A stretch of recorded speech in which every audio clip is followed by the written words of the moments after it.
Welcome back to my YouTube channel. Welcome to the TAC family. If you're a new subscriber, welcome. Thank you so much, guys, for joining me here. I am at the swimming pool and I am trying to make a video of just how I can see if I can teach somebody how to do some pretty easy skills on how to swim better.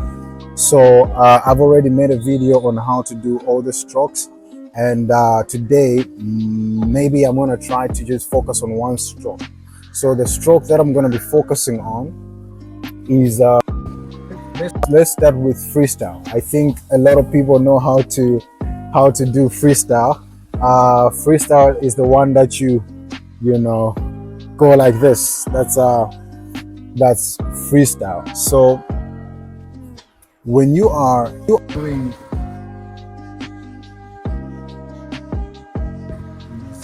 okay, first of all, the most important thing is to learn how to breathe, but another important thing is your hand movement and your leg movement. These two have to coordinate so that you can be able to do the proper freestyle that you want to do. So for many people, let me see if I can do it from this direction.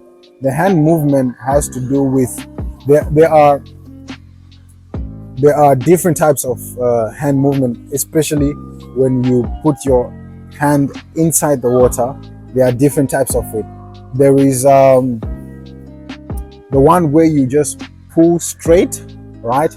And then there's the S shape where you have to do like an S and then you pull out, right? But when you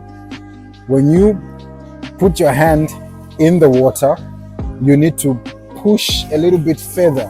You see, when you pull out, when you pull out your hand, you need to push a little bit further so that you can reach into the water like a little bit further. That helps you to move swiftly and efficiently and more powerful. So it's let's do the part where I'm talking about. So after you take out your hand and then you twist it, so it's like your arm enters facing slightly tilted and facing downward, right? And then you make it a little bit straight, and the hand has to slightly have, I don't want to show my fingers, I don't know, these days I've been reacting to water, they don't look good.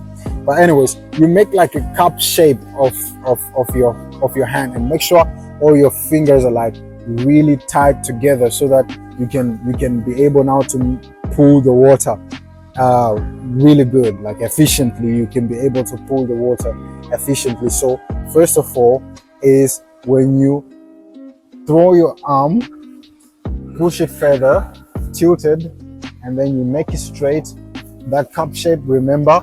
And then now you pull. Either you're doing the pull where your elbow comes out in this direction, and then you tilt, and then you throw your hand again, or you pull, or you do the S, the S letter shape, and then that's how you'll be dragging the water, and then you pull it out, and then you do the same thing.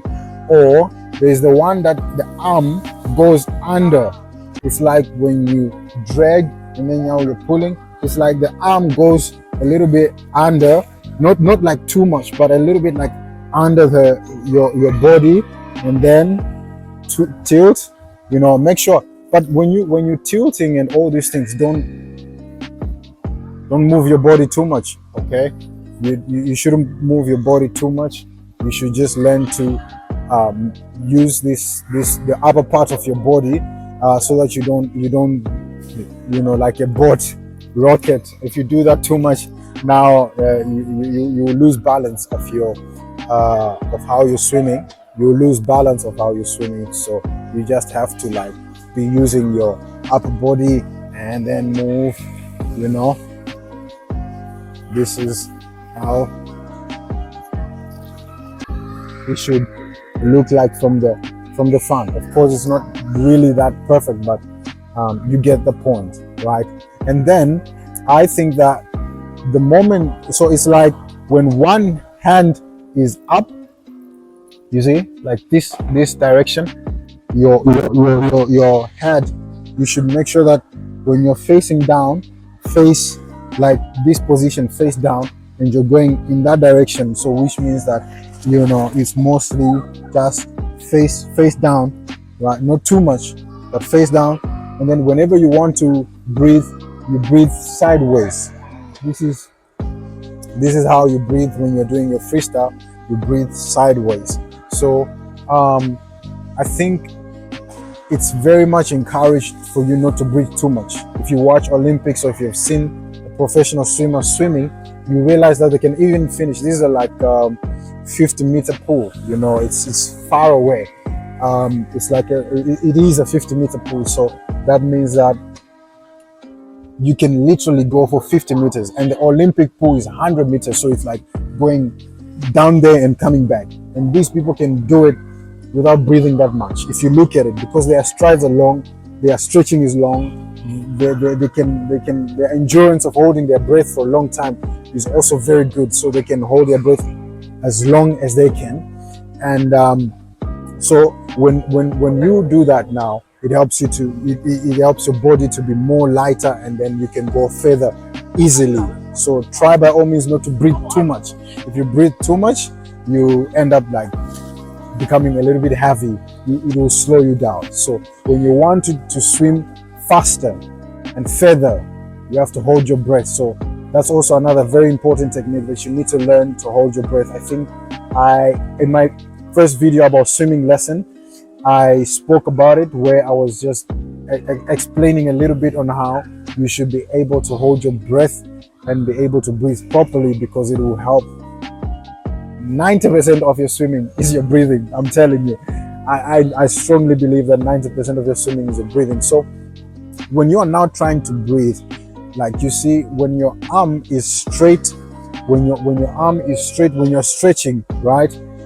It's like you're facing down, and then your other arm is coming out. So when your other arm is now coming out, then you face sideways, and you use your mouth, not your nose, but you use your mouth. So you breathe out the air that you were holding, and then so when you're slightly tilting your head, you're also slightly blowing out.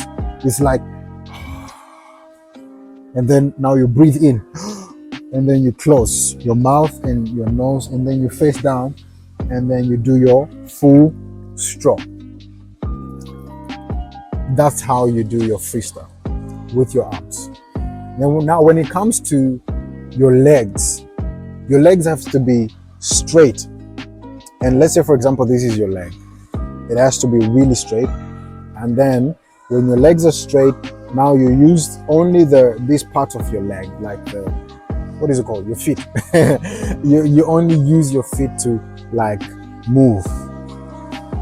Try not to do bicycle or jiggle around your legs. Try to keep them as close and as straight as they can be. And then now you just use your feet to just pedal, and you keep on moving.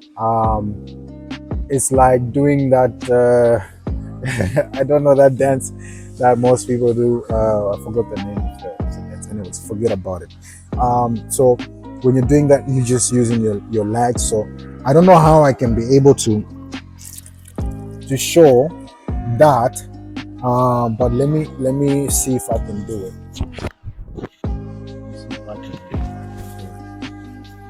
But yeah, so can you see? All right, let me tilt this down a little so that you can see my legs. Okay, can you see? My legs are straight. Okay, we don't do too much. Try to let them be inside the water.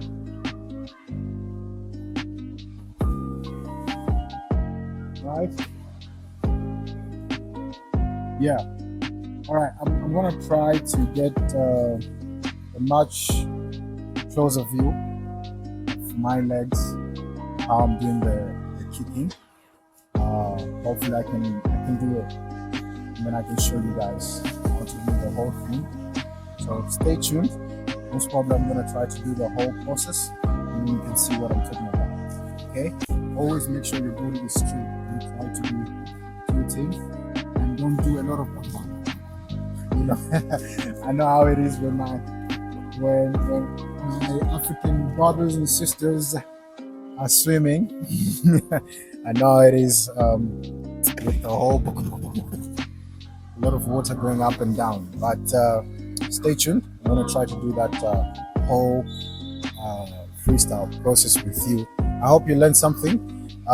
Please continue to like and share my video. Yeah, if you have any questions, leave them in the comment section.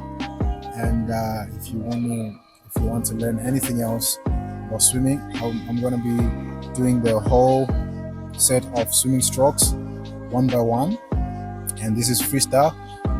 If I see that there's still more information I need to add on, I'm going to do like a part 2 of it, but this is like the first one that I've done just for freestyle.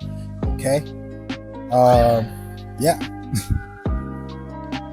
All right, I think the most important thing is to practice just the lower part of your body and the upper part of your body separately, and then you can combine the two. So this is just me kicking. All right, now I've put the floater in between my legs, and I'm just focusing on the upper part of the body, how I am stretching, how I am pulling, and how I am breathing as well. So that is very important. You can also focus on that. And then here we can combine both the upper body and the lower body movement. See how my arms are stretching and how my legs are kicking as well, and how I'm breathing. And then remember when I told you about breathing, that you breathe sideways. Right now I'm just focusing on breathing on the left side and leaning on my right arm, but you can use both sides, just depends on which arm is under. I'm assuming that now you have mastered the whole thing, so this is how you do the whole process: dive, glide, and then start stroking. And that's it. Thank you.